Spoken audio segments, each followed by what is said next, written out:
Tem que ir colado a ti por causa do pó. Vai.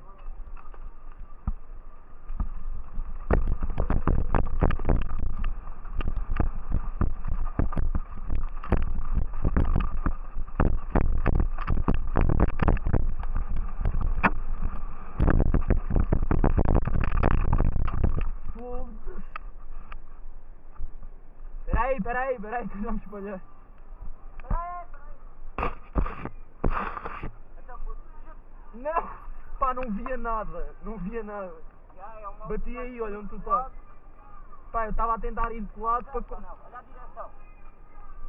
Tá fixe. Está fixe? Tá, vou meter isto no bolso. Já. Já sei um, agora olha, sai outro. Pá, eu não vi nada, eu estava a tentar ir de lado, mas pá, aqui não deu. Faz mesmo bem da porra. Bora.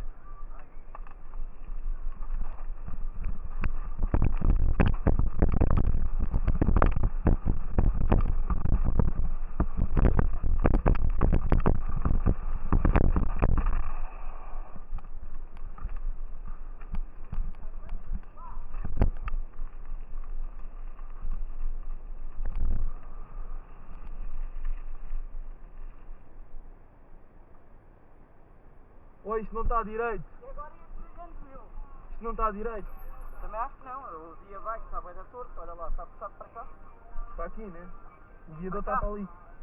E agora, como é que eu faço? Tenho que sair. Agora estás fodido. Vais ter que ir até lá abaixo assim e depois aliviar os parafusos todos. Isso é dar aí de mão. Vais ter que aliviar os parafusos todos. Mas, espera aí, mas se isto está Vais preso... ter que aliviar isto, que é para ela ir para o sítio. Mas o que é que está torto? É aqui, olha aqui. Isto desceu tudo. Vou Isto avançar. será que fodiu o guiador? Não sei, temos que adaptar isto tudo e ver se ele vai para o sítio. Esta parte está recuada. E aquela está avançada. Olha que sofrido. É o mal de andar com direct mount é este, ó. Está a dar uma pancada a sério, próximo do guiador.